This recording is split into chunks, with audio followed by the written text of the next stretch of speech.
What's going on, guys? Smolder here, and I just wanted to make a quick video, that there's probably millions of these already out there on YouTube. But basically, should you play EverQuest Legends? Why not?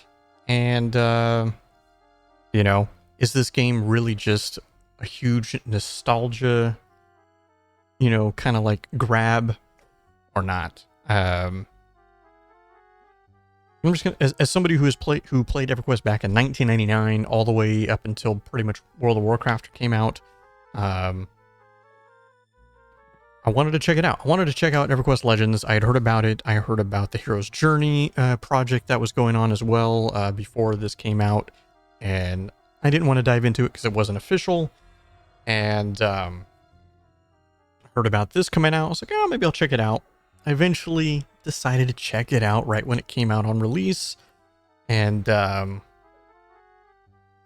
me personally, I'm hooked. And I'm leveling super slow. I'm not very high level. So a lot of the stuff I'm going to be saying is from someone who is not high level. I'm 25 on a couple classes, or 4 classes or whatever. I'm Warrior, Shaman, Druid, and my Necro. I'm level 25. But what is EQL? Basically, you're thinking of old vanilla EverQuest 1999 pre-Kunark, but also not, because you have Ixar, you have Karens, you have Froglocks as playable races. You have a lot of items and spells that did not exist until much later. You have a map right here that's, into the game, and they also revamped a handful of lower level dungeons with modified loot and new loot and things like this. But it still has that feel.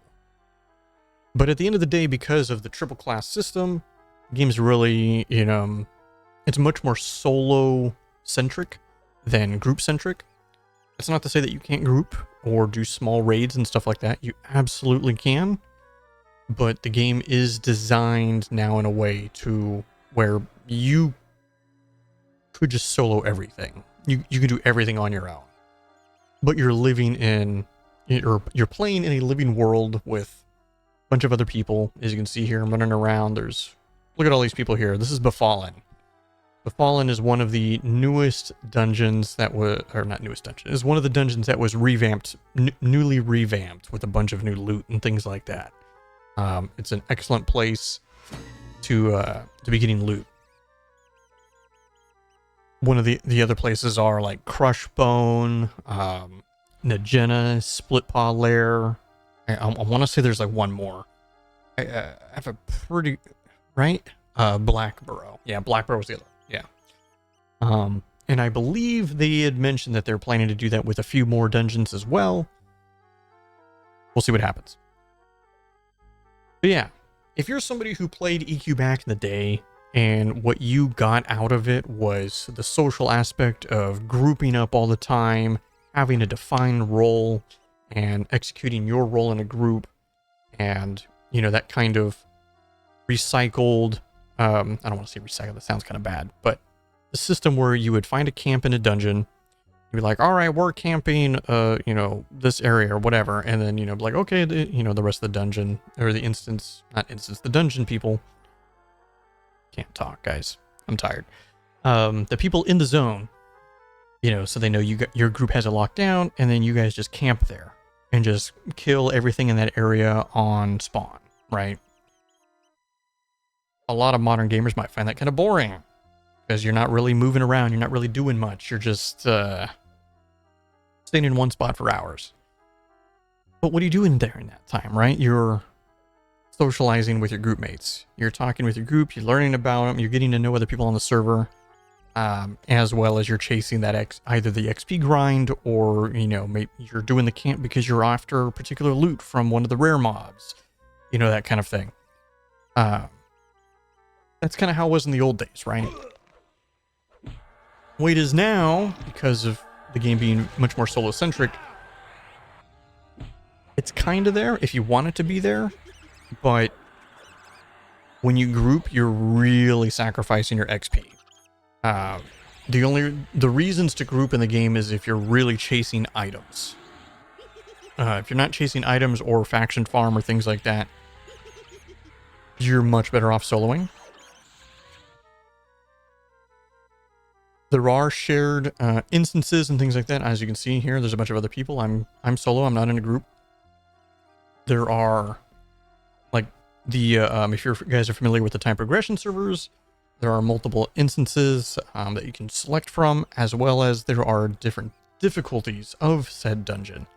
Higher difficulty means a little bit more XP, as well as better loot.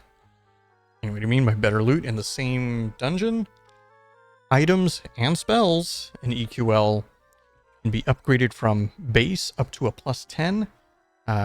Not sure about spells, actually, but I know items can go up to +10, and it just amps all their stats.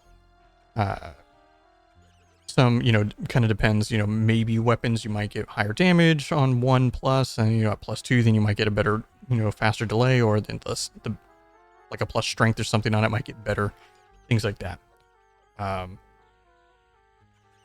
That's pretty cool, I think. I think that's a cool way to farm, There's a lot of other stuff that's in EQL, and I could talk about it. There's plenty of other videos. I just wanted to say, like, as somebody who grew up playing old EQ from the group aspect, and now the game is much more solo-centric at your own pace, but you're still playing in a living world with people everywhere and everything, and you can group if you'd like.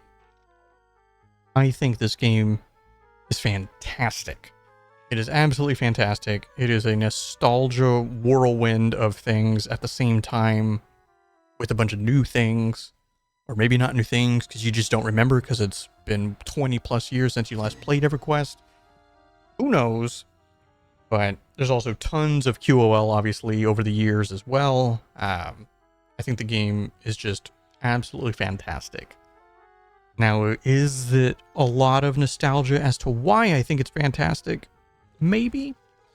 But I'm seeing plenty of people who have never played EverQuest in their life having a blast playing this game right now. So it should be said that the game is currently $19.99, but that comes with 1 month of the subscription, and it is a subscription-based service, and so it is, I believe, $10.99 per month. So you can look at it as the game's like $10, and you got to pay a $10 monthly fee, kind of thing. So I get that. That is part of the process there, but you will get a lot. If this is kind of your jam, this old school style, MMO grind fest that we grew up playing, it's in a really good spot. Anyways, leave any comments down below. What do you like about EQL? What do you not like about EQL? What server you guys playing on? And yeah, let me know. Please like and subscribe if, whatever. I know everybody on YouTube says it, so hey, see you guys next time.